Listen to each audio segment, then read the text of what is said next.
نصوحا عسى ربكم أن يكفر عنكم سيئاتكم ويدخلكم جنات تجري من تحتها الأنهار يوم لا يخزي الله النبي والذين آمنوا معه نورهم يسعى بين أيديهم وبأيمانهم يقولون ربنا أتمم لنا نورنا واغفر لنا إنك على كل شيء قدير. وقال عز وجل كما ورد في سورة النور وتوبوا إلى الله جميعا أيها المؤمنون لعلكم تفلحون. وقال جل وعلا كما ورد في سورة الزمر قل يا عبادي الذين أسرفوا على أنفسهم لا تقنطوا من رحمة الله إن الله يغفر الذنوب جميعا صدق الله العظيم. رب اشرح لي صدري ويسر لي أمري واحلل عقدة من لساني يفقهوا قولي. اللهم ربنا ألهمنا رشدنا وأعذنا من شرور أنفسنا. اللهم أرنا الحق حقا وارزقنا اتباعه وأرنا الباطل باطلا وارزقنا اجتنابه. اللهم وفقنا أن نتوب إليك توبة نصوحا آمین یا رب العالمین. آپ میں سے بہت سے حضرات کے علم میں ہوگا اخباری اطلاع کی بنیاد پر کہ میری آج کی گفتگو کا موضوع ہے توبہ کی عظمت اور اس کی تاثیر. اس کا پس منظر یہ ہے کہ پچھلے کئی مہینوں سے میری تقریر جو ہے وہ جو اس وقت عالمگیر حالات ہیں اور جو امت کو خطرات درپیش ہیں اور اس کے ضمن میں جو پیشین گوئیاں احادیث نبویہ میں موجود ہیں، جو میں کم سے کم یوں سمجھیے کہ 25 برس سے بیان کرتا آ رہا ہوں، لیکن اب وہ چشم سر کے سامنے آ رہی ہیں. پہلے وہ صرف یہ کہ انسان کو علمی اعتبار سے معلوم تھی، اب وہ صورتحال آنکھوں کے سامنے ہے. تو اس پر چونکہ گفتگو ہوتی رہی، لیکن ہر مرتبہ گفتگو کا اختتام اس پر ہوا کہ اس کا علاج کیا ہے، بچنے کا راستہ کون سا ہے. تو عام طور پر ایک لفظ پر توبہ، البتہ اس میں انفرادی توبہ، اجتماعی توبہ. انفرادی توبہ سے انسان اپنے گناہوں کی سزا سے بچ جاتا ہے. آخرت میں اللہ تعالیٰ اسے اپنے عفو درگزر کا، اپنی رحمت کا، اپنے فضل کا مستحق قرار دے دیتا ہے. لیکن دنیا میں قوم کی حالت نہیں بدلتی جب تک اجتماعی توبہ نہ ہو. اس اجتماعی توبہ کے ضمن میں مختصراً تو میں نے کچھ باتیں عرض کی ہیں، لیکن پھر بھی چونکہ ہر مرتبہ گفتگو کے اختتام پر یہ بات آتی تھی اور وقت ختم ہو رہا ہوتا تھا، لہذا اس کے بارے میں تفصیل سے گفتگو نہیں ہو سکتی. تو آج میں نے طے کیا کہ جو حالات ہیں وہ تو اب سامنے آ رہے ہیں. جو سلسلہ شروع ہو گیا ہے عراق میں، جس کے بارے میں شیرون صاحب یہ کہہ چکے ہیں کہ ان قریب عراق پر ہمارا قبضہ ہوگا، یعنی امریکہ کا نہیں، اسرائیل کا قبضہ ہوگا. اور یہ بات بھی اب سامنے آ چکی ہے کہ مڈل ایسٹ کا پورا نقشہ بدل دینے کا پروگرام ہے. یہ جو مڈل ایسٹ کے ممالک ہیں یہ کب وجود میں آئے تھے؟ پچھلی صدی، 20ویں صدی میں جو پہلی جنگ عظیم ہوئی، اس سے پہلے یہ پورا علاقہ سلطنت عثمانیہ میں تھا، خلافت عثمانیہ کے تحت.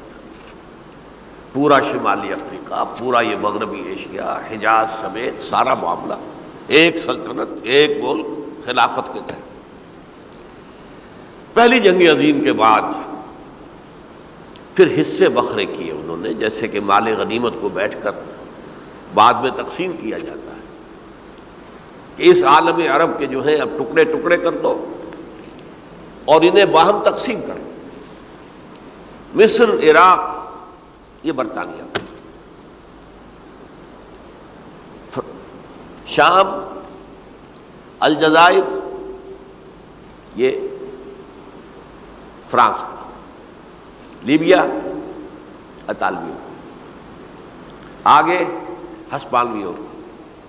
یہ سارے ٹکڑے جو ہوئے تھے اور ملک بنے تھے، یہ تو اس وقت کی بندر بانٹ تھی۔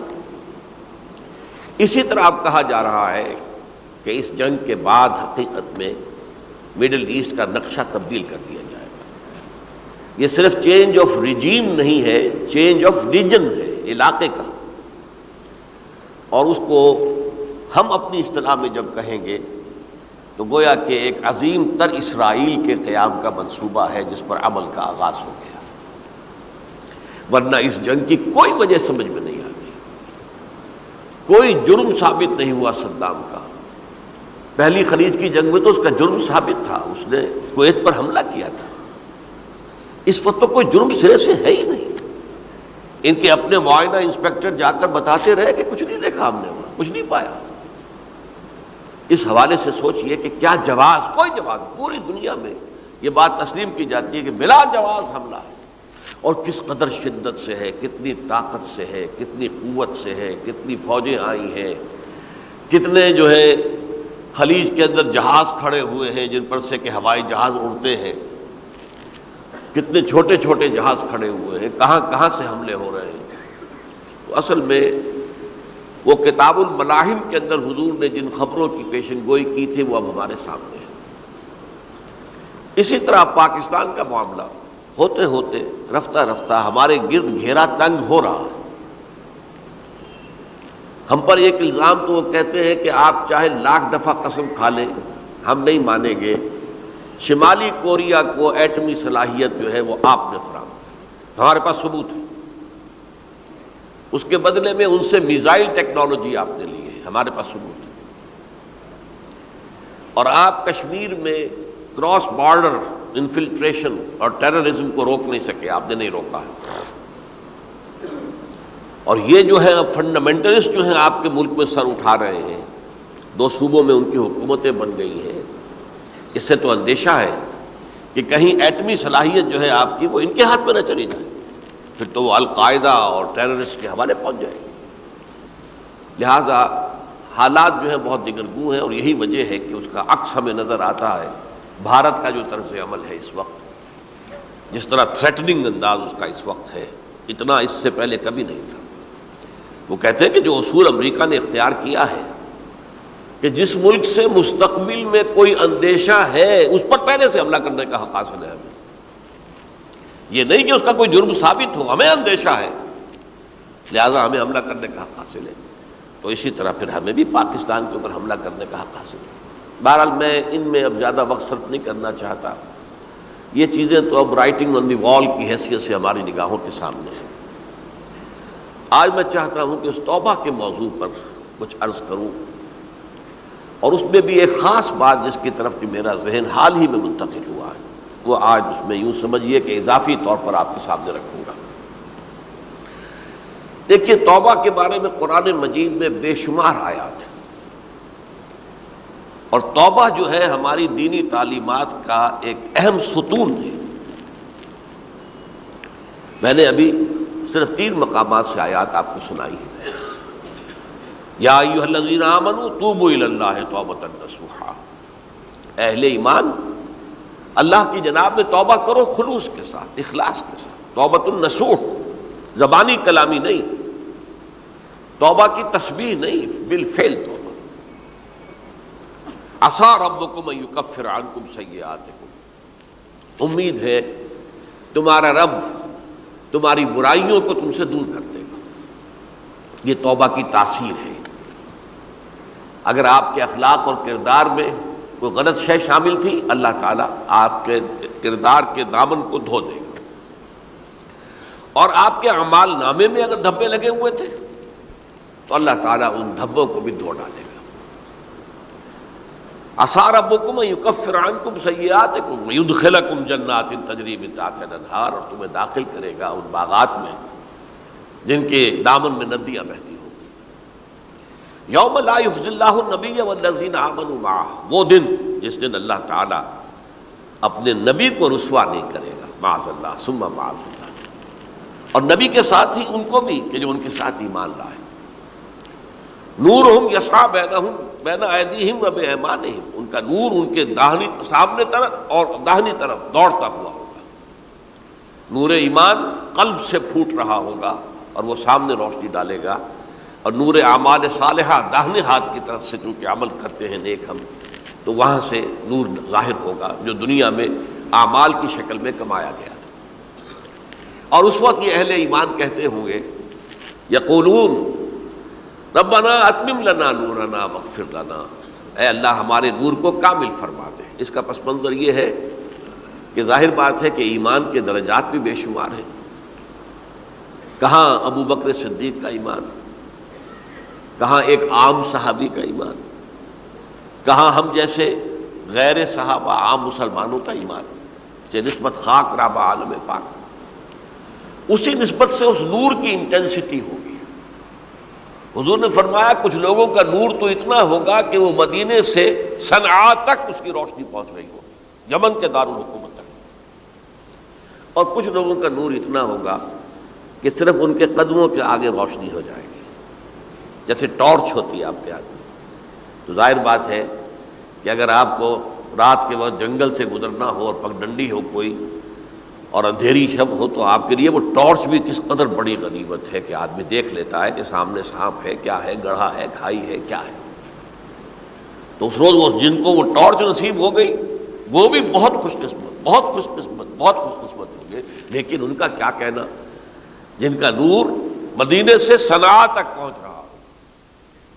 تو جن کے نور کی یہ انٹینسٹی کم ہوگی وہ اللہ سے دعا کرتے ہوں گے، ربنا اتمم لنا نورنا، پروردگار ہمارے نور کو بھی کامل کر دے۔ تو نے اپنے ان بندوں پر کتنا فضل کیا ہے، کتنا بڑا نور ان کو عطا کیا۔ اتمم لنا نورنا، ہمارا نور بھی اس کا اتمام فرما دے، تکمیل کر دے۔ واغفر لنا، اور یہ کیسے ہوگا؟ ایسے ہوگا کہ ہمارے گناہوں کی پردہ پوشی کر دے۔ گناہوں کی پردہ پوشی ہوگی تو پھر اس نور کی انٹینسٹی میں اضافہ ہو جائے۔ واغفر لنا انک علی کل شیء قدیر، یقیناً تو ہر شے پر قادر ہے۔ پھر میں نے آپ کو آیت سنائی سورہ نور کی، یہ آیت نمبر 31 بڑی طویل آیت ہے، اس کا آخری ٹکڑا ہے، وَتُوبُوا إِلَى اللَّهِ جَمِيعًا أَيُّهَا الْمُؤْمِنُونَ لَعَلَّكُمْ تُفْلِحُونَ، اے ایمان والو اللہ کی جناب میں سب مل جل کر توبہ کرو تاکہ تم فلاح پاؤ۔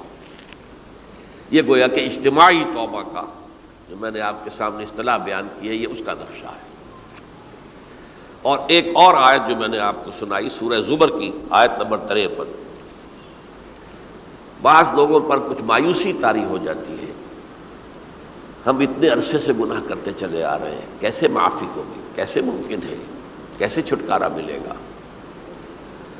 ایسے لوگوں کے لیے ان کے اطمینان کے لیے، ان کی دلجوئی کے لیے، ان کی تسلی کے لیے یہ آیت عظیم ترین آیات میں سے قرآن مجید کی۔ قل یا عبادی الذین اسرفوا علی انفسہم، اے نبی کہہ دیجئے اے میرے وہ بندو جنہوں نے اپنی جانوں پر ظلم کیا ہے، ظلم اٹھایا ہے، زیادتی کی ہے۔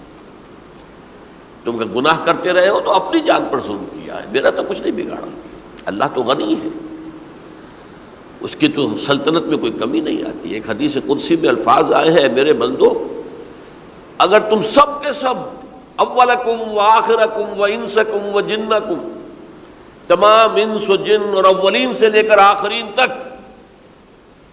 کسی بدترین انسان جیسے فاسق و فاجر ہو جائیں، سب ابلیس بن جائیں، تب بھی میری سلطنت میں کوئی کمی نہیں ہوگی۔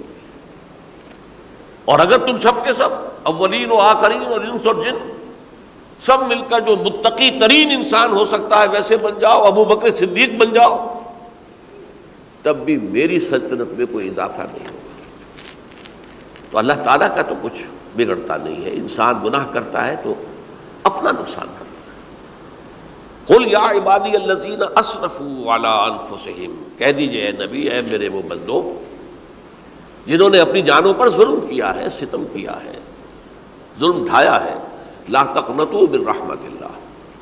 میں آج بعض حدیثیں اس موضوع پر آپ کو سناؤں گا، عجیب چشم کشا حدیثیں ہیں، میں نے چونکہ اس موضوع پر گفتگو کرنی تھی تو میں نے کچھ اس مرتبہ احادیث کا تفحص کیا، تو واقعہ یہ ہے کہ بعض احادیث پڑھ کر خود میری جو ہے میرے علم میں اضافہ ہوا، ادھر میری توجہ آج تک نہیں گئی تھی۔ لا تقنطوا من رحمت اللہ، اللہ کی رحمت سے مایوس مت ہو۔ ان اللہ یغفر الذنوب جميعا، اللہ تعالیٰ تمام کے تمام گناہ معاف کر دے گا۔ اللہ تعالیٰ کی قدرت ہے، اللہ کا اختیار ہے، اللہ کا فیصلہ ہے، لہذا مایوس نہ ہو، اصلاح کرو۔ احادیث تو میں بعد میں آپ کو سناؤں گا، اس سے پہلے اس کا فلسفہ سمجھ لیجئے اصل میں کیا ہے۔ دیکھیے، ایک ہے طبیعی اعمال، فزیکل، ان کا ہم دنیا میں اصول یہ دیکھتے ہیں کہ اس کے نتائج لازمی ہوتے ہیں اور ان سے چھٹکارا نہیں مل سکتا۔ آپ نے سنکھیا کھایا ہے تو مریں گے، چائے کھانے کے بعد آپ نے خودکشی کا ارادہ کیا، سنکھیا کھا لیا، اب چاہے آپ پر ندامت ہو، پشیمانی ہو، پریشانی ہو، توبہ کرے، آپ کو بچنے کا کوئی سوال نہیں، مرنا ہی مرنا۔ اتنا یہ کہ اللہ تعالیٰ جو ہے اپنی معجزانہ کسی قدرت سے اس عمل کا جو طبعی نتیجہ ہے اس کو نکلنے سے روک دے۔ آگ کی فطرت ہے کہ وہ جلاتی ہے، اللہ کے حکم کے تحت حضرت ابراہیم کو اس نے نہیں جلایا، یا نار کونی بردن وسلام علی ابراہیم۔ لیکن یہ ہمیشہ نہیں ہوتا، یہ تو ایک دفعہ ہو گیا بس۔ اللہ جب چاہے اب بھی کر سکتا ہے، لیکن یہ روز روز نہیں ہوتا۔ روز روز جو بھی فزیکل لاز ہیں وہ چل رہے ہیں، اگر وہ نہ چلے تو کوئی سائنس پاسبل ہی نہ ہو، کوئی ٹیکنالوجی ممکن ہی نہ ہو۔ یہ تو ان فزیکل کیمیکل لاز جو ہیں ان کا دوام ہے کہ جس کی وجہ سے یہ ساری سائنس اور ٹیکنالوجی اب کہاں سے کہاں پہنچ رہی ہے کہ عروج آدم خاکی سے انجم سہمے جاتے ہیں کہ یہ ٹوٹا ہوا تارا کہیں مہی کا عامل نہ بن جائے۔ تو یہ توبہ جو ہے فزیکل اعمال میں مفید نہیں ہے، چاہے آپ پر یہ احساس میں کیا کر بیٹھا، کیا میں نے کیا، کیوں میں نے کھا لیا یہ سنکھیا، تو اب اثر کرے گا۔ جو اخلاقی اعمال ہیں ان کا قانون یہ نہیں ہے۔ اخلاقی اعمال کے نتائج ختم ہو جاتے ہیں توبہ کے ساتھ۔ یہ ایک بہت بڑا قانون ہے، بہت بڑا قانون۔ ایسا نہیں ہے کہ کسی گناہ سے انسان کی فطرت میں کوئی ایسی مستقل کجی واقع ہو جائے کہ جس کی اصلاح کی کوئی صورت ہی نہ ہو، یہ نہیں ہے۔ بڑے سے بڑے گناہ، بڑے سے بڑے گناہ توبہ کرو، خلوص سے دل سے کرو، جو اس کے اصول ہیں، جو اس کے قواعد ہیں، جو اس کے ضوابط ہیں، جو اس کی شرائط ہیں، ان کو پورا کرو۔ تو بڑے سے بڑے اعمال، برے سے برے اعمال، میں حدیثیں آج آپ کو سناؤں گا، حیران کروں، کیونکہ عام طور پر یہی ہوتا ہے کہ مواعظ میں چونکہ لوگوں کو اصلاح کی ترغیب دلانی ہوتی ہے تو وہ جو انذار کا پہلو ہے اسے زیادہ نمایاں کیا جاتا ہے۔ اللہ کی طرف سے شدید ذو انتقام، اللہ انتقام لینے والا ہے، اللہ سزا دینے والا ہے۔ لیکن یہ دوسرا پہلو جو ہے وہ بھی اپنی جگہ پر بہت اہمیت کا حامل ہے کہ طبیعی اعمال کے نتائج اور عواقب اور اخلاقی اعمال کے نتائج و عواقب یہ ایک جیسے نہیں ہیں۔ اب اس معاملے میں تاریخ مذاہب عالم میں جو بہت بڑی غلطی ہوئی، بہت بڑی غلطی ہوئی، بہت بڑی غلطی ہوئی، تورات میں حضرت آدم اور حوا علیہ السلام سے جو غلطی اور خطا ہو گئی تھی، آپ اندازہ کیجئے کیا مقام اللہ نے عطا کیا تھا، سارے فرشتوں کو ان کے سامنے سجدہ کروا دیا تھا، اور ایک ہی حکم تو دیا تھا نا کہ اس درخت کے قریب نہ جانا، اور تو ابھی کوئی شریعت نہیں تھی، کوئی لمبے چوڑے احکام نہیں تھے، کھاؤ جہاں سے چاہو، اس ایک درخت کے پیچھے پاس نہ جانا، وَلَا تَقْرَبَا هَٰذِهِ الشَّجَرَةَ فَتَكُونَا مِنَ الظَّالِمِينَ۔ اور وہی کام کر بیٹھے حضرت آدم اور حضرت حوا علیہ السلام۔ کتنا بڑا گناہ، کتنا بڑا گناہ، کتنا بڑا گناہ۔ لیکن قرآن نے وضاحت کر دی کہ آدم نے توبہ کی، اللہ نے معاف کر دیا۔ اللہ تعالیٰ سے کلمات سیکھے، ندامت دل میں پیدا ہو گئی حضرت آدم کو، لیکن الفاظ نہیں تھے کن الفاظ میں اللہ سے معافی مانگوں، مجھ سے خطا ہو گئی، بہت بڑی غلطی ہو گئی۔ وہ الفاظ بھی اللہ نے سکھائے، فتلقى آدم من ربہ کلمات، یہ ہے جس میں کہ وہ علامہ اقبال کا ایک شعر ہے ان کے نوجوانی کے دور کا، جس پر میں بھول رہا ہوں کہ داغ دہلوی تھے یا کوئی اور تھے کہ جنہوں نے علامہ سے کہا تھا میاں اس عمر میں اور یہ شعر، اس بڑی محفل میں بات آئی تھی کہ موتی سمجھ کے شان کریمی نے چن لیے قطرے جو تھے میرے عرق انفعال کے۔ انفعال کہتے ہیں عربی میں پشیمانی، شرمندگی، اور عام طور پر جب کسی انسان پر پشیمانی اور شرمندگی طاری ہوتی ہے تو پیشانی جو ہے اس پر کچھ پسینہ سا آتا ہے۔ تو قطرے جو تھے میرے عرق انفعال کے موتی سمجھ کے شان کریمی نے چن لیے، اللہ کی نگاہ میں ان کی اتنی قیمت، ان کی اتنی وقت میرے بندے نے پشیمانی اختیار کی ہے اپنے اس غلط کام کے اوپر، اسے رنج اور افسوس ہو رہا ہے، تو اللہ کی نگاہ میں اس کی یہ عظمت ہے، یہ قدرت ہے۔ تو اللہ تعالیٰ نے جب حضرت آدم کے دل میں وہ پشیمانی پیدا ہو گئی تو الفاظ نہیں تھے، کن الفاظ میں؟ ہم کہتے ہیں نا کہ مجھے سمجھ نہیں آ رہا کہ میں کس منہ سے آپ سے بات کروں، میری یہ حیثیت نہیں ہے، میں کن الفاظ میں اپنی جو ہے خطا کا اعتراف کروں۔ تو اللہ نے وہ کلمات خود سکھا دیے، فتلقى آدم من ربہ کلمات فتاب علیہ انہ هو التواب الرحیم۔ یہ چیز کہیں تورات جب دوبارہ مرتب ہوئی ہے تو وہ نکل گئی، اس میں رہ گئی، باقی اس میں شامل نہیں ہوئی۔ یہ تاریخی اعتبار سے جان لیجئے، تورات جو ہے وہ آج سے 2500 بلکہ 2600 برس قبل سے دنیا سے غائب ہے۔ یہ تورات کا جو نسخہ تھا یروشلم میں 587 قبل مسیح میں جب نبوکدنضر نے، شاید آج کل آپ دیکھ رہے ہوں یہ عراق کی جنگ میں عراق کے جو خاص ڈویژنز ہیں عراقیوں کے ریپبلکن گارڈز کے، ان میں سے ایک کا نام جو ہے وہ نبوکدنضر ڈویژن ہے، ایک کا حمورابی ڈویژن ہے۔ حمورابی جو ہے عراق کا بہت پرانا بادشاہ تھا اور تاریخ انسانی میں سب سے پہلا قانون اس نے مرتب کیا تھا، حمورابی۔ یہ بہت پرانی تہذیب ہے، دنیا کی غالباً سب سے زیادہ اینشنٹ تہذیب جو ہے وہ عراق کی ہے۔ حضرت ابراہیم یہیں پیدا ہوئے شہر عور میں۔ تو نبوکدنضر نے جب تباہ کیا تھا یروشلم کو، 6 لاکھ آدمیوں کو قتل کیا اور 6 لاکھ کو قیدی بنا کر لے گیا بیبیلونیا، بابل کا لفظ بھی آج کل آ رہا ہے۔ کسی زمانے میں وہ عظیم شہر تھا دنیا کا، اب وہ معمولی سا شہر رہ گیا ہے، نئے شہر بڑھ گئے۔ تو اس وقت سے اس نے جب یروشلم میں جو ہیکل سلیمانی حضرت سلیمان کی بنائی ہوئی مسجد تھی اس کو جب گرایا ہے، اس کے بعد سے وہیں پر وہ نسخہ رکھا ہوا تھا تورات کا، پھر دنیا میں وہ نسخہ اب نہیں ہے۔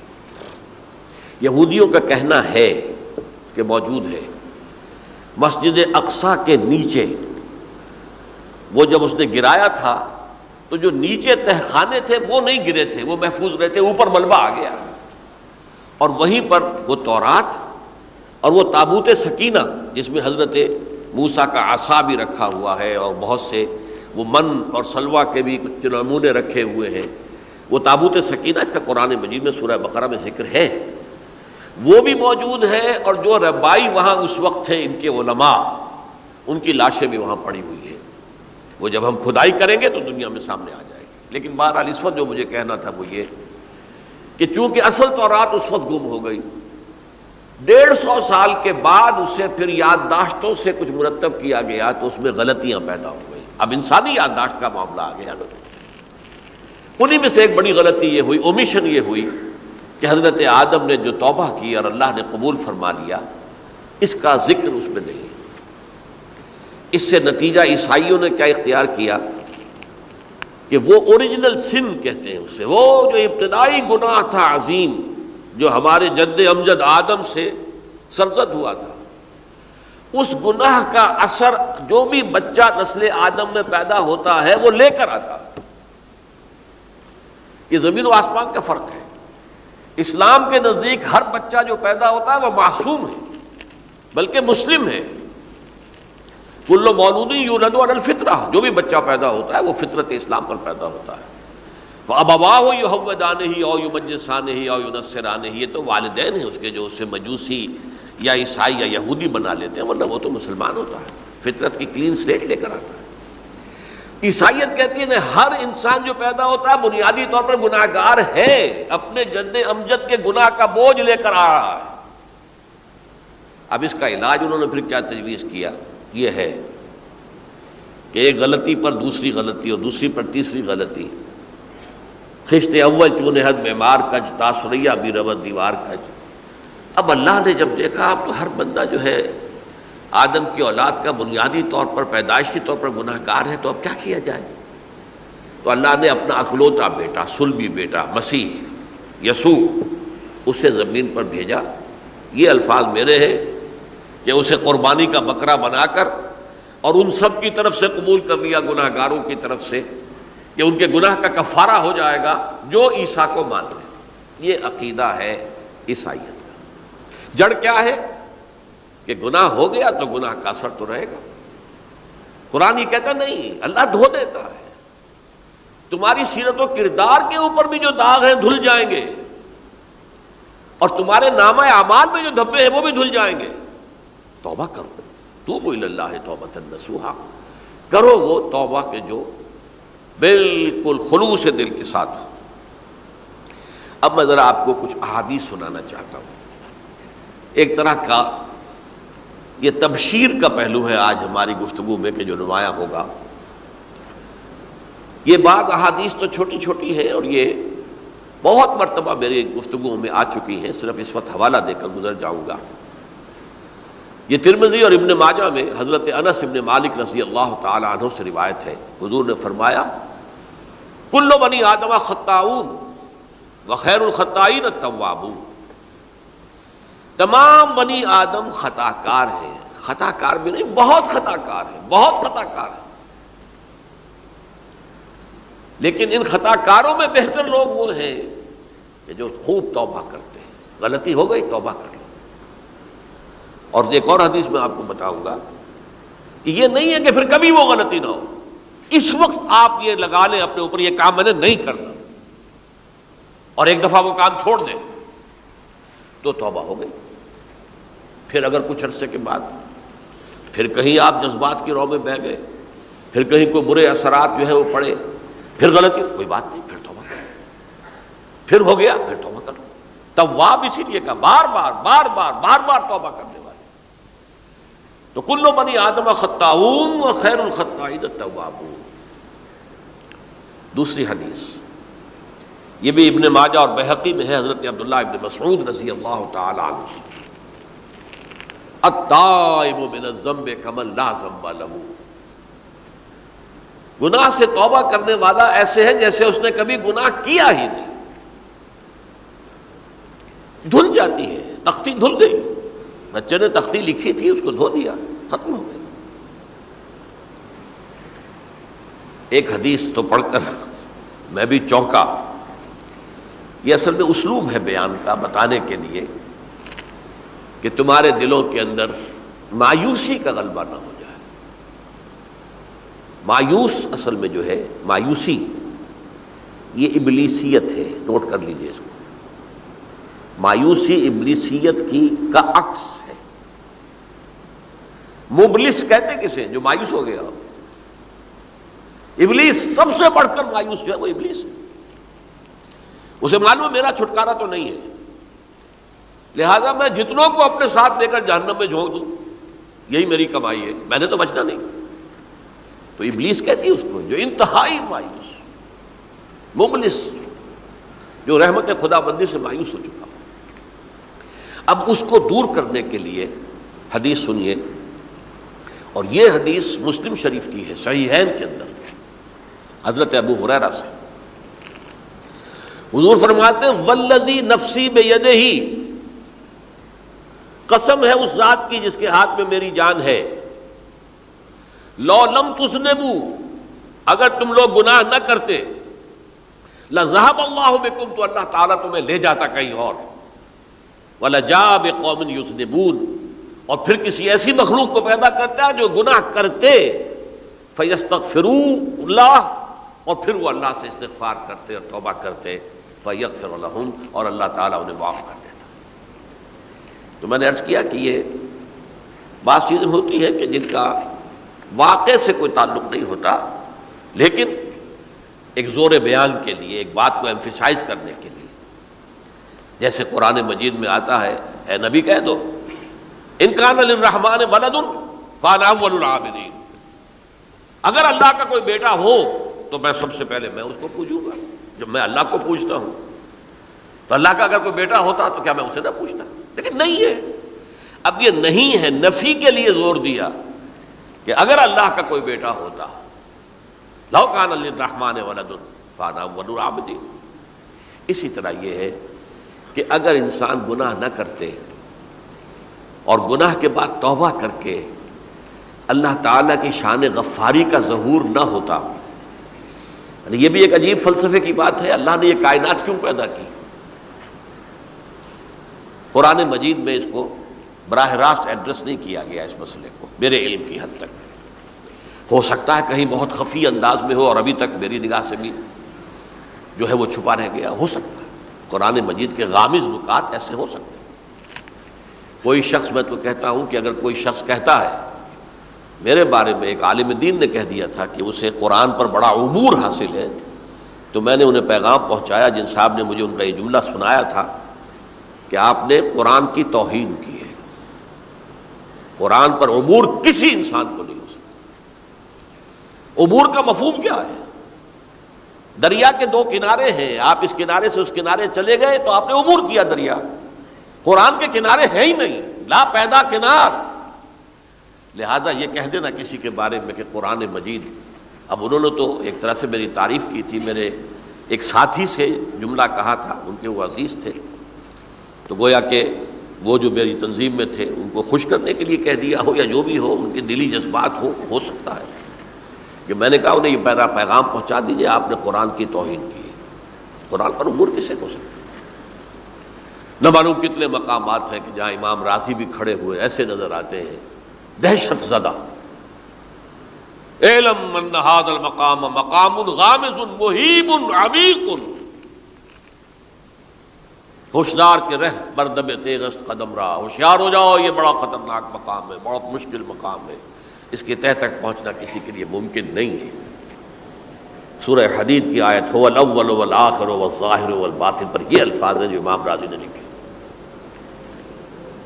تو اس لیے میں آپ سے عرض کر رہا ہوں کہ یہ کہنے کا انداز ہے، والذی نفسی بیدہ لو لم تذنبوا، اس ہستی کی قسم جس کے ہاتھ میں میری جان ہے، اگر تم گناہ نہ کرتے، تو میں عرض کر رہا تھا تو اللہ کی شان غفاری کیسے ظاہر ہوتی؟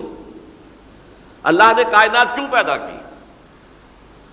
کنت کنزا مخفیا فاحببت ان اعرف فخلقت الخلق۔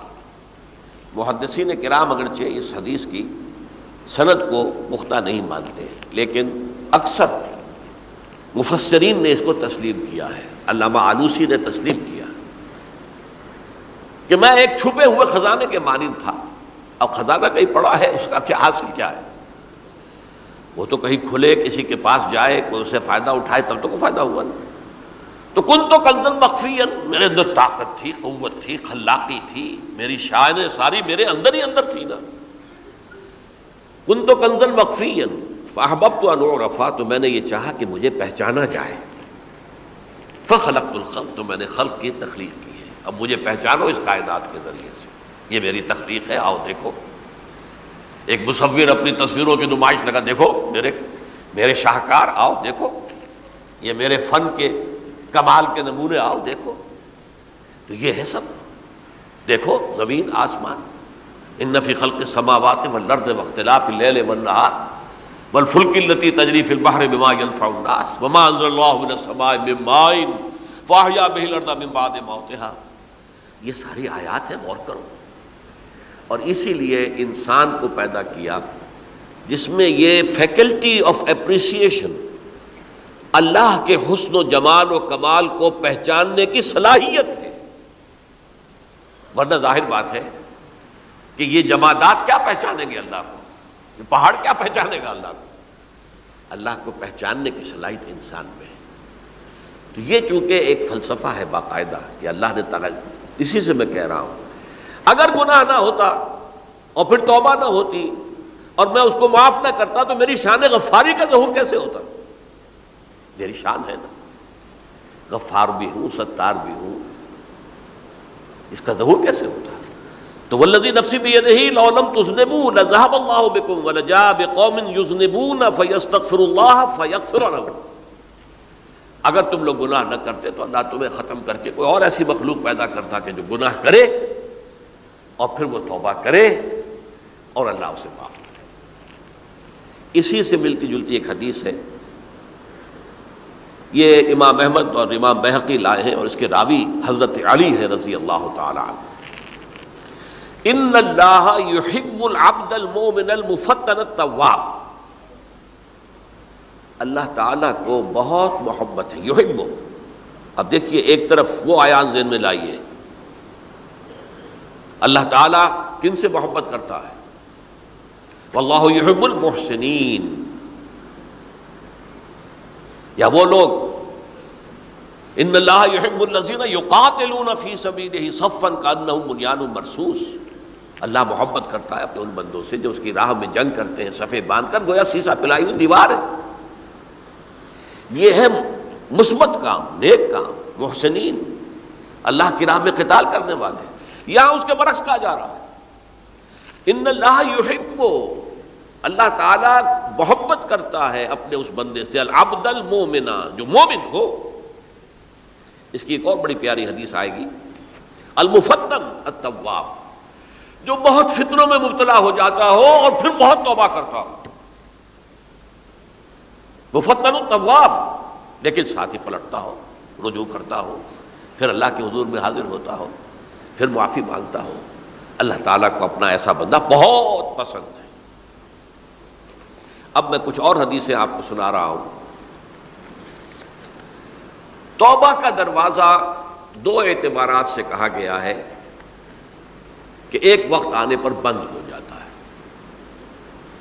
ایک حدیث کے تو الفاظ میں نوٹ کر کے نہیں لایا ہوں کہ اللہ تعالیٰ نے توبہ کا ایک دروازہ اتنا چوڑا کھلا رکھا ہوا ہے کہ جس کو عبور کرنا جو ہے وہ سال ہا سال میں ممکن ہو، اور یہ بند نہیں ہوتا جب تک کہ سورج مغرب سے طلوع نہ ہو جائے۔ یہ قیامت کی جو آخری، قریب قیامت کی جو آخری نشانیاں ہیں ان میں سے وہی حدیث میں آپ کو سنا رہا ہوں، عن ابی ہریرہ رضی اللہ تعالی عنہ، اور یہ مسلم شریف کی روایت ہے، من تاب قبل ان تطلع الشمس من مغربها تاب اللہ علیہ، سورج کے مغرب سے طلوع ہونے سے قبل تک جو لوگ توبہ کریں گے اللہ تعالیٰ ان کی توبہ قبول کر لے گا۔ البتہ جب وہ قیامت کی وہ نشانی ظاہر ہو جائے کہ سورج مغرب سے طلوع ہو رہا ہے، اب دروازہ توبہ کا بند ہے۔ اب اس کے بعد اگر توبہ کوئی کرتا ہے تو اللہ تعالیٰ اس کی توبہ کو قبول نہیں کرے گا۔ یہ تو اجتماعی سطح پر ہوئی، انفرادی سطح پر۔ عن عبداللہ ابن عمر رضی اللہ تعالی عنہما عن النبی صلی اللہ علیہ وسلم قال ان اللہ عز وجل یقبل توبۃ العبد ما لم یغرغر، یہ ترمذی میں ہے، حضرت عبداللہ ابن عمر رضی اللہ تعالی عنہما سے کہ اللہ تعالیٰ اپنے بندے کی توبہ قبول کرتا ہے جب تک کہ وہ جسے ہم کہتے ہیں گھنگرو نہ بولنے لگے حلق کے اندر، جبکہ نزع، عالم نزع ہو اور جان جو ہے وہ آ کر پھر یہاں اٹکتی ہے، تو اس وقت تک دروازہ کھلا ہے توبہ کا۔ لیکن جب یہ شکل ہو گئی تو دروازہ بند۔ یہ انفرادی سطح پر ہو گیا، جب آپ کے موت کے آثار اتنے واضح ہو گئے کہ اب جا رہے ہیں، اب توبہ کریں گے تو توبہ قبول نہیں ہوگی۔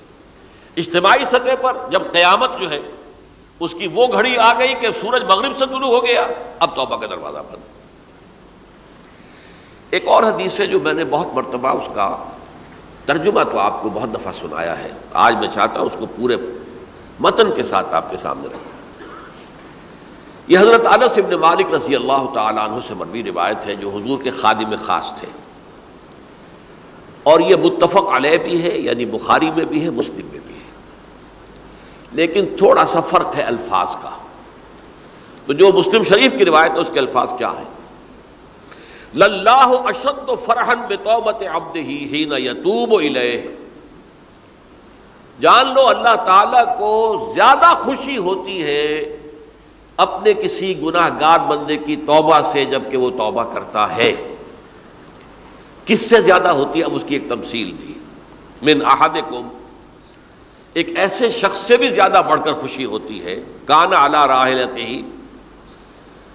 بارض الفلات، کہ جو بہت ہی دور دراز کے اور سنسان علاقے میں سفر کر رہا تھا، فانتحرفت منہ، تو اس کی سواری جو ہے گم ہو گئی، وعلیہا طعامہ وشرابہ، اسی پر اس کا کھانا بھی تھا اور پانی بھی تھا، اونٹنی پر سفر کر رہا تھا، اسی پر ہوتا ہے راحلہ جو ہے راستے کا سامان، اچانک کہیں بیٹھا ہے تھوڑی دیر کے لیے سستانے کے لیے، کہیں اونگ آ گئی اور اونٹنی صاحبہ غائب ہو گئی۔ اب آنکھ کھلی اور اس نے دیکھا، فَأَيَّسَ مِنْهَا، تلاش کر کر کے مایوس ہو گیا، کہیں اونٹنی کا سراغ نہیں۔ اب ظاہر بات ہے کسی صحرا میں یہ کیفیت، اس کا مطلب کیا ہے؟ یقینی موت۔ فَأَتَى شَجَرَةً فَاسْتَجَعَ فِي ظِلِّهَا وَقَدْ أَيَسَ مِنْ رَاحِلَتِهِ، تو وہ ایک درخت کے نیچے اس کے سائے میں آ کے لیٹ گیا، گویا کہ موت کی امید میں۔ فَبَيْنَهُمَا وَهُوَ كَذَلِكَ إِذْ هُوَ بِهَا قَائِمَةٌ عِندَهُ، اس کی کہیں دوبارہ آنکھ لگی ہے، جو کھولا تو دیکھتا ہے اونٹنی تو موجود ہے، کھڑی ہے، تو وہ فوراً اس کی وہ جو رسی ہے وہ پکڑتا ہے، فَأَخَذَ بِخِتَامِهَا ثُمَّ قَالَ مِن شِدَّةِ الْفَرْحِ، اب جو اسے مسرت ہوئی اس کا آپ اندازہ کر سکتے ہیں، ایک یقینی موت کا معاملہ آ چکا تھا، اور اچانک اللہ تعالیٰ نے وہ کھوئی ہوئی اونٹنی جو ہے وہ واپس دلا دی۔ تو وہ کہنا تو یہ چاہتا تھا، اللہ تو میرا رب ہے، میں تیرا بندہ ہوں، لیکن جسے ہم کہتے ہیں کہ خوشی کی انتہا فرط مسرت میں ایسی زبان لڑکھڑائی، اس نے کہا اللہم انت عبدی وانا ربک، اے اللہ تو میرا بندہ ہے، میں تیرا رب ہوں، یہ کہہ بیٹھا۔ تو یہ کیا ہے؟ فرط مسرت جسے آپ کہیں، خوشی کی انتہا، کہ جس میں انسان جو ہے اتنی بڑی خطا کر بیٹھتا ہے۔ اللہ کو اپنے کسی گناہ گار بندے کی توبہ سے اس سے بھی زیادہ خوشی ہوتی ہے۔ اب ظاہر بات ہے کہ تماثیل کس لیے ہے؟ بعض لطائف، بعض حقائق اتنے لطیف ہوتے ہیں کہ ان کو بیان نہیں کیا جا سکتا بتمام و کمال، تو مثالوں کا سہارا لیتے ہیں۔ اللہ کو کتنی خوشی ہوتی، کیا سمجھیں گے ہم؟ لہذا یہ مثال تو سمجھ میں آ گئی نا، کہ ایک لقودق صحرا میں انسان سفر کر رہا تھا، ایک ہی اونٹنی ہے، اسی پر اس کا پانی ہے، اسی پر اس کا کھانا ہے، وہ کہیں ٹھہرا ہے تھوڑی دیر کے لیے اور اونٹنی غائب ہو گئی، اور اس کے بعد تلاش کر کے شمال مغرب جنوب ہر طرح دیکھ لیا آپ نے، کہیں اونٹنی کا سراغ نہیں۔ اب موت کے انتظار میں لیٹ گیا کہ اچانک دیکھتا ہے کہ اونٹنی موجود ہے، تو وہ اس شدت فرح میں یہ کہہ بیٹھتا ہے اللہم انت رب انت عبدی وانا ربک انا للہ و انا الیہ راجعون۔ اب دیکھیے ایک حدیث وہ آ رہی ہے، اور اس کو یوں سمجھیے، اللہ تعالیٰ نے جو انسان پیدا کیے ہیں ان کے مزاج مختلف ہیں۔ ان میں کچھ لوگ ہوتے ہیں جو قوی ہوتے ہیں ارادے کے، جو فیصلہ کر لیا ڈٹ گئے۔ کچھ لوگوں میں وہ قوت ارادی اتنی مضبوط نہیں ہوتی، وہ ادھر ادھر سوچتے رہتے ہیں۔ کچھ لوگ جسمانی طور پر بہت توانا ہوتے ہیں، کچھ لوگ جسمانی طور پر پیدائشی طور پر کمزور ہوتے ہیں۔ تو اگر کوئی قوت ارادی کمزور رکھنے والا شخص ہے، وہ بھی تو اللہ کی تخلیق ہے، اللہ کا بندہ ہے، خطاؤں کا ظہور ہو جاتا ہے، توبہ کرتا ہے، پھر کچھ عرصے کے بعد پھر خطا کا ظہور ہو جاتا ہے، پھر توبہ کرتا ہے، تو ہم تو یہ سمجھیں گے کہ ایک حد کے بعد پھر اس کی توبہ قبول نہیں ہونی چاہیے۔ لیکن حدیث سنیے، وعن ابی ہریرہ رضی اللہ تعالی عنہ قال قال رسول اللہ صلی اللہ علیہ وسلم ان عبدا اذنب ذنبا، یقیناً ایک بندہ جو ہے وہ ایک گناہ کرتا ہے، فقال، پھر وہ کہتا ہے رب اے میرے پروردگار اذنبت فاغفر لی، مجھ سے گناہ ہو گیا ہے، مجھے معاف فرما دے۔ فقال ربہ، تو پروردگار یہ کہتا ہے اعلم عبدی ان لہ ربا یغفر الذنب ویأخذ بہ، میرا یہ بندہ یہ جانتا ہے کہ اس کا ایک رب ہے جو گناہ معاف بھی کر سکتا ہے اور سزا دے بھی سکتا ہے۔ کیا معنی ہوئے؟ گناہ اس نے کیا ہے لیکن جانتا ہے اللہ کو کہ وہ معاف بھی فرما سکتا ہے، تبھی تو وہ اللہ سے معافی کی درخواست کر رہا ہے۔ اس کے اس جاننے کی بنیاد پر، اس کے اس علم کی بنیاد پر، اس کے اس ایمان کی بنیاد پر فرمایا غفرت لعبدی، میں نے اپنے بندے کو معاف کر دیا۔ ثم مکث ما شاء اللہ، پھر وقت گزرا جتنا کہ اللہ نے چاہا۔ ثم اذنب ذنبا، پھر اس سے گناہ ہو گیا۔ فقال رب اذنبت ذنبا فاغفر، پھر کہتا ہے پروردگار مجھ سے گناہ ہو گیا، پھر مجھے معاف فرما دے۔ فقال ربہ، اللہ فرماتا ہے عالم عبدی ان لہ ربا یغفر الذنب ویأخذ بہ، میرا بندہ ہے نا جو جانتا ہے کہ اس کا ایک رب ہے، ایمان باللہ اس کے اندر ہے، تبھی تو پکار رہا ہے، اور یہ بھی جانتا ہے کہ وہ گناہ معاف بھی کر سکتا ہے اور چاہے تو پکڑ بھی سکتا ہے، سزا بھی دے سکتا ہے۔ تو فرمایا، اللہ تعالیٰ فرماتے ہیں میں نے فرمایا کہ میں نے معاف کر دیا۔ ثم مکث ما شاء اللہ، پھر ایک عرصہ گزرا اس کے بعد۔ ثم اذنب ذنبا، پھر اس نے گناہ کیا۔ قال رب اذنبت ذنبا آخر، اس نے کہا پروردگار میں نے تو پھر ایک اور گناہ کر دیا، فاغفر لی، مجھے بخش دے۔ فقال اعلم عبدی ان لہ ربا یغفر الذنب ویأخذ بہ، میرا بندہ جانتا ہے نا کہ اس کا ایک رب ہے جسے وہ پکار رہا ہے، کہ اور وہ جانتا ہے کہ اسے اختیار حاصل ہے کہ چاہے تو بخش دے اور چاہے تو پکڑ لے۔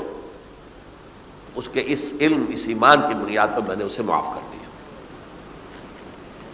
ایک اور حدیث، میں نے چونکہ اس گفتگو کے لیے ان احادیث کا تفحص کیا ہے، یہ تو بہت ہیں حدیثیں، میں نے ان میں سے کچھ چنی ہیں۔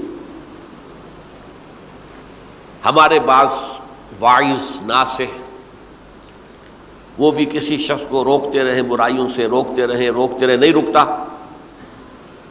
تو کہیں غصے میں آ کے اللہ تجھے کبھی معاف نہیں کرے گا۔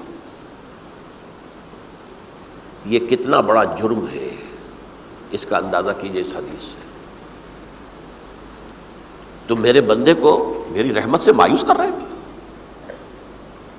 کتنا بڑا جرم ہے، اس کا اندازہ کیجئے۔ یہ مسلم شریف کی روایت ہے، عن جندب، حضرت جندب رضی اللہ تعالی عنہ سے، ان رسول اللہ صلی اللہ علیہ وسلم حدث، کہ اللہ کے رسول صلی اللہ علیہ وسلم نے ایک واقعہ بیان کیا، ان رجلا قال، کہ ایک شخص نے یہ کہا، واللہ لا یغفر اللہ لفلان، کہ خدا کی قسم اللہ تعالیٰ فلاں شخص کو کبھی معاف نہیں کرے گا۔ وَأَنَّ اللَّهَ تَعَالَى قَالَ، اس پر اللہ تعالیٰ نے یہ فرمایا، مَنْ ذَا الَّذِي يَتَعَالَّىٰ عَلَيَّ، یہ کون ہے جو میرے اوپر حکومت کرنے والا آ گیا، جو میری طرف سے حکم لگا رہا کہ میں کبھی معاف نہیں کروں گا۔ مَنْ ذَا الَّذِي، کون ہے وہ شخص، الَّذِي يَتَعَالَّىٰ عَلَيَّ اَنِّي لَا أَغْفِرُ لِفُلَانٍ، کہ میں فلاں شخص کو کبھی معاف نہیں کروں گا، قد غفرت لفلان، اس کو تو میں نے معاف کر دیا، وَأَحْبَطْتُ عَمَلَهُ، اس شخص کے تمام اعمال میں نے ضائع کر دیے کہ تم نے میرے بندے کو مایوس کیا۔ یہ ہے جرم کی انتہا۔ تو توبہ کی دعوت دیتے رہو، توبہ کے لیے لوگوں کو آمادہ کرتے رہو، توبہ جو ہے اس کے لیے ترغیب دیتے رہو، اللہ تعالیٰ معاف فرمانے والا۔ اب آخری حدیث سنا رہا ہوں، یہ تو بہت ہی عجیب حدیث ہے اور متفق علیہ، یہ بخاری اور مسلم دونوں میں۔ حضرت ابو سعید الخدری رضی اللہ تعالی عنہ جو ہے وہ اس کے راوی ہیں۔ حضور نے فرمایا، کانا فی من کانا قبلکم رجل قتل 99 نفسا، تم سے پہلے جو امت تھی بنی اسرائیل، گویا کہ ان کا ذکر ہے، اس میں ایک آدمی ایسا تھا جس نے 99 قتل کیے تھے۔ اب آپ اندازہ کیجئے کتنا بڑا گناہ کبیرہ ہے قتل. قرآن مجید میں آتا ہے وَكَأَنَّمَا قَتَلَ النَّاسَ جَمِيعًا، اگر ایک انسان کو بھی ناحق قتل کر دیا گیا تو یہ ایسی ہے گویا کہ اس نے پوری نوع انسانی کو قتل کر دیا. اس نے 99 قتل کیے. فَهَلْ لَهُ مِن تَوْبَةٍ، پھر اس کے بعد یہ ہوا کہ اس کے اندر توبہ کا جذبہ پیدا ہوا. فَسَأَلَ عَنْ أَعْلَمِ أَهْلِ الْأَرْضِ، تو اس نے پھر سوال کیا، لوگوں سے پوچھا کہ زمین میں رہنے والوں میں کون سب سے بڑا عالم ہے. فَدُلَّ عَلَى رَاهِبٍ، تو اسے بتایا گیا فلاں راہب فلاں جگہ پر ہے، وہ بہت نیک ہے، بڑا عالم ہے. فَأَتَاهُ، وہ اس کے پاس آیا. فَقَالَ أَنَّهُ قَتَلَ 99 نَفْسًا فَهَلْ لَهُ مِن تَوْبَةٍ، انہوں نے کہا دیکھیے راہب صاحب، میں نے 99 انسان قتل کیے، اب مجھے یہ بتائیے کہ میرے لیے توبہ کا کوئی امکان ہے؟ فَقَالَ لَا، اس نے کہا نہیں. فَقَتَلَهُ، اس نے اس کو بھی قتل کر دیا. فَكَمَّلَ بِهِ 100، اپنی سینچری مکمل کر لی، مطلب 99 کے بعد ایک کی کسر تھی، اس کو بھی قتل کیا، 100 پورے کر لیے. ثُمَّ سَأَلَ عَنْ عَالِمِ أَهْلِ الْأَرْضِ، پھر اس نے پوچھا کوئی اور کوئی بڑے عالم انسان ہو. فَدُلَّ عَلَى رَجُلٍ عَالِمٍ، پھر اس کی رہنمائی کی گئی ایک بڑے عالم شخص کی طرف. فَقَالَ إِنَّهُ قَتَلَ 100 نَفْسٍ، تو اس نے وہاں جا کر کہا کہ میں 100 انسان ہلاک کر چکا ہوں، قتل کر چکا ہوں. فَهَلْ لَهُ مِن تَوْبَةٍ، میرے لیے توبہ کا کوئی امکان ہے؟ فَقَالَ نَعَمْ، اس نے کہا کیوں نہیں، 100 قتل کیے تب بھی کیا ہے، توبہ کا راستہ دروازہ کھلا ہوا ہے. مَا لَمْ يُغَرْغِرْ، جب تک کہ وہ گھنگرو نہیں بج رہا اس وقت تک تمہارے توبہ کا دروازہ کھلا ہوا ہے. فرمایا نعم وَمَن يَحُولُ بَيْنَهُ وَبَيْنَ التَّوْبَةِ، تمہاری توبہ کے درمیان اور تمہارے درمیان کون حائل ہو سکتا ہے، توبہ کا دروازہ کھلا ہے. لیکن ساتھ ہی کہا انطلق الی ارض کذا و کذا، اب تم ایسے کرو جہاں تم رہتے ہو وہاں نہ جاؤ واپس، وہاں کا ماحول اچھا نہیں ہے، معاشرہ اچھا نہیں ہے، ہو سکتا ہے کہ تم توبہ پر قائم نہ رہ سکو، تم فلاں جگہ چلے جاؤ وہاں اچھے لوگ آباد ہیں، ان میں جا کر رہو. فإن بها اناس یعبدون اللہ تعالی، وہاں ایسے لوگ آباد ہیں جو اللہ کی بندگی کرتے ہیں. فاعبد اللہ معہم، تو تم ان کے ساتھ مل کر اللہ کی بندگی اور پرستش کرو. ولا ترجع الی ارضک، اپنی زمین کی طرف اپنے وطن میں واپس بن جاؤ. فإنها ارض سوء، وہ بری جگہ ہے. فانطلقا، تو وہ چل پڑا، ہجرت کر رہا ہے، اس جگہ جا رہا ہے جہاں کا راہب نے بتایا تھا. حتی اذا نصف الطریق، جب آدھا راستہ اس نے پورا کر لیا، اتاہ الموت، موت آ گئی. فاختصمت فیہ ملائکۃ الرحمت و ملائکۃ العذاب، اب وہ جہنم کے فرشتے بھی آ گئے اس کی جان قبض کرنے کو، اور جنت کے بھی آ گئے. فقالت ملائکۃ الرحمہ، رحمت والے جو فرشتے ہیں جنت والے، انہوں نے کہا جا تائبا مقبلا بقلبہ اللہ تعالی، یہ شخص توبہ کر کے اللہ تعالیٰ کی طرف ہجرت کر رہا تھا، اس لیے اس کی نیت کی بنیاد پر اب یہ جنتی ہے، لہذا اس کی روح ہم قبض کریں گے.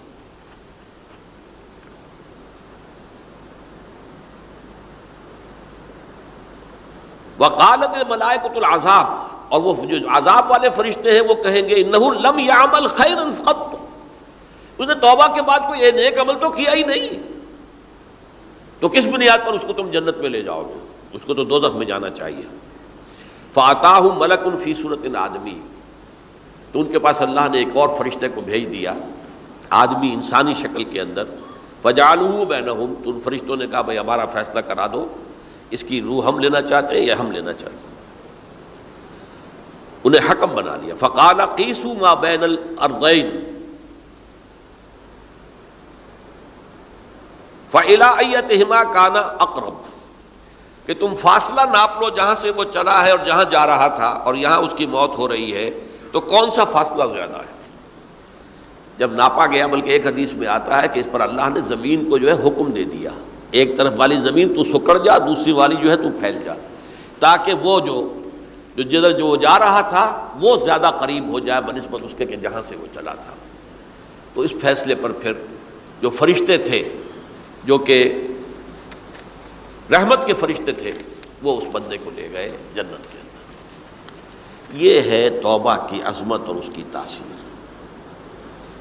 اب آئیے اجتماعی توبہ کا طریقہ کار جو میں نے بہرحال بیان کیا ہے۔ پہلے افراد توبہ کریں اور صحیح توبہ کریں۔ صحیح توبہ کیا ہے؟ ہماری زندگیوں میں کوئی حرام شے ہے فوراً نکال باہر کریں ہماری معاشرت میں، اور اس معاشرے میں رہتے ہوئے جو قانون ہے جس کے ہم پابند ہیں۔ ہم کسی زانی کو رجم نہیں کر سکتے، ناممکن ہے، یہ تو قانون ہی بنے گا تب ہوگا نا۔ ہم کسی چور کا ہاتھ نہیں کاٹ سکتے، تو قانون بنے گا تو ہوگا۔ تو ہم جن چیزوں پر عمل نہیں کر سکتے قانوناً، ان کے علاوہ باقی پوری شریعت جس پر عمل کیا جا سکتا اس پر عمل پیرا ہونا ہے۔ سود میں بند نہیں کر سکتا، بینکوں کو میں آگ نہیں لگا سکتا، اور بینکوں کو آگ لگا دیں گے تب بھی سود تو ختم نہیں ہوگا، لیکن یہ تو کر سکتا ہوں نا کہ براہ راست سود میں ملوث نہ ہوں، سود پر قرضہ لے کر اپنا کاروبار نہ چمکاؤں نہ بڑھاؤں، سود پر قرضہ لے کر اپنے مکان نہ اونچا کروں، یہ تو کر سکتا ہوں۔ تو کم سے کم جو ڈائریکٹ کسی نے قانون نہیں بنایا کہ لازم ہے آپ پر کہ آپ سودی قرضہ لیں اور اپنی بلڈنگ عالی شان بنا لیں، کسی نے نہیں کیا۔ یہ اگر کر رہے ہیں تو آپ مجرم ہیں۔ آپ کے معاشرے میں کوئی قانون نہیں بنا کہ پردہ ختم، برقع حرام۔ مصر یہ ترکی میں تو کر دیا گیا تھا برقع حرام، وہاں تو سر کو اوپر جو ہے ڈھانپنا جو ہے، سکارف لینا بھی ممنوع ہے، یہاں تو نہیں ہے۔ پھر یہاں جنہوں نے چھوڑا ہے مجرم خود ہے۔ یہاں تو اللہ کا شکر ہے کوئی ایسا مصطفیٰ کمال پیدا آج تک نہیں ہوا ہے کہ جس نے ان چیزوں کا حکم دیا۔ ہاں ترغیب ہے، ذرائع ابلاغ کے ذریعے سے، فحاشی ہے، عریانی ہے، لیکن چوز آپ خود کرتے ہیں، فیصلے کا اختیار آپ کا اپنا ہے۔ تو جن چیزوں کے اندر بھی گناہ سے بچنے کا امکان ہے اس کو عملاً ترک کیا جائے۔ اور نمبر 2، عزم مصمم کر لیا جائے کہ اللہ اب بقیہ زندگی جتنی بھی ہے اس میں اپنی توانائیاں، اپنی قوتیں، اپنی صلاحیتیں صرف کروں گا تیرے دین کی تبلیغ اور تیرے دین کے قائم کرنے کی جد و جہد۔ عزم مصمم۔ یہ لوگ اگر 14 کروڑ میں 14 لاکھ بھی ہو جائیں، بہرحال 2-4 کی توبہ کرنے سے ملک کی قسمت نہیں بدلتی۔ معتدل تعداد کے اندر جو ہے یہ لوگ اگر ایسے ہو جائیں اور پھر یہ کہ وہ مل کر اگر زور لگائیں تو واقعتاً اس ملک کے اندر شریعت اسلامی کا نفاذ ہو سکتا ہے، اللہ کا نظام قائم کیا جا سکتا ہے۔ یہ ملک بنایا اسی لیے گیا تھا۔ تو یہ توبہ کا جو ہے اجتماعی توبہ کا یہ پوری تفصیل تو میں بارہا بیان کر چکا ہوں۔ آج جو میں نے کہا تھا کہ ایک بات کی طرف میرا ذہن حالیہ منتقل ہوا ہے، اس سے پہلے نہیں ہوا۔ یہ توبہ کرنے والے لوگ جب تک 14 لاکھ نہیں ہیں، 1400 ہی ہوں، لیکن یہ اگر دعا کریں گے اللہ تعالیٰ کے خلوص کے ساتھ تو ان کی دعا قبول ہوگی۔ دعا بہت بڑی شے ہے، الدعاء مخ العبادہ۔ ٹھیک ہے، بڑا لمبا راستہ لگتا ہے یہ کہ 14 لاکھ انسان توبہ کرے، یا 2 لاکھ یا 3 لاکھ انسان توبہ کرے، صحیح معنی میں توبہ کرے، اور پھر وہ جمع ہو، ایک طاقت بنے، تن من دھن لگانے کے لیے، جانے دینے کے لیے تیار ہو جائیں۔ تو لگتا ہے یہ کہ کافی لمبا ہے کہ دراز و دور دیدم رہو رسم پارسائی، یہ تو بڑا لمبا راستہ ہے۔ اسی سے لوگ کہتے ہیں کہ پھر کیا حل ہوا؟ یہ تو حل جو ہے تو کوئی عملی حل تو نہیں ہوا۔ اس میں میرا ذہن منتقل ہوا ہے دعا، اجیب دعوت الداعی اذا دعان امن یجیب المضطر اذا دعاہ۔ بھلا وہ کون ہے جو کسی مضطر کسے کہتے ہیں؟ ایک شخص نہایت پریشان حال ہو گیا ہو، نہایت پریشان حال، اور اس میں اللہ کو پکارے، پروردگار تو میری دستگیری فرما۔ اللہ کسی اور طرف مجھے کوئی توقع نہیں رہی، کوئی نہیں رہا جس سے مجھے کوئی امید ہو۔ یہ مضطر اضطرار کی حالت میں آ کر جب بالکل بے چین ہو کر اللہ کو پکارتا ہے تو اللہ اس کی دعا قبول کرتا ہے۔ اور دعا کی حد یہاں تک بھی آتے ہیں الفاظ کہ لا یرد البلاء قضاء الا بالدعاء. تقدیر الہی کو بھی اسی لیے دو حصوں میں تقسیم کیا گیا. تقدیر مبرم، ایک تو اللہ کا وہ فیصلہ ہے جو ٹل نہیں سکتا کسی صورت میں. ایک تقدیر معلق ہوتی ہے تو صحیح اللہ کا فیصلہ، لیکن اس میں تبدیلی ہو سکتی ہے. یہ جو تقدیر معلق ہوتی ہے اس میں دعا انتہائی مؤثر شے ہے. لا يرد البلاء الا لا يرد القضاء الا بالدعاء. قضا جو ہے وہ نہیں بدل سکتی سوائے دعا کے. اس دعا کی تو کم سے کم ہم منادی کریں، لیکن پہلے شرط وہی ہے، ورنہ وہ دعا نہیں ہے، ورنہ وہ توبہ نہیں ہے.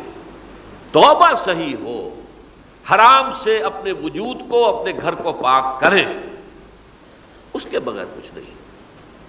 اس کے بغیر تو جیسے کہ کہا گیا سورہ مائدہ میں قل یا اہل الکتاب لستم علی شیء حتی تقیموا التوراۃ والانجیل.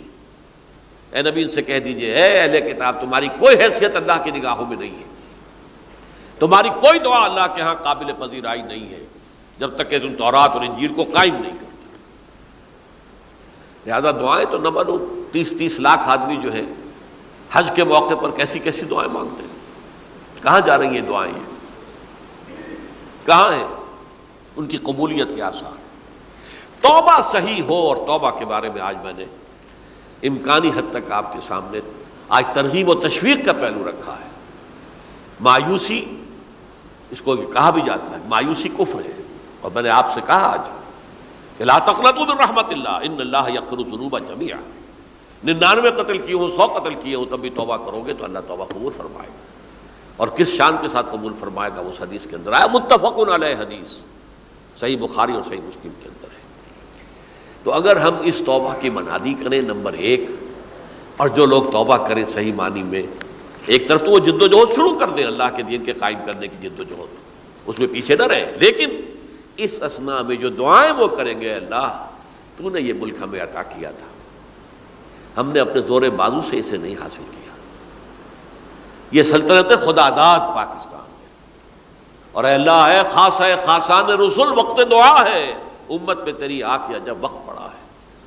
میں اپنے احساسات جو ہیں آپ کے سامنے الفاظ میں بیان نہیں کر سکتا. یہ جب یروشلم کی تباہی ہوئی تھی جس کا میں نے ذکر کیا ہے، 6 لاکھ انسان قتل ہوئے تھے، اور 6 لاکھ کو نبوکدنضر جو تھا وہ ہانک کر بھیڑوں بکریوں کی طرح بیبیلونیا لے گیا تھا.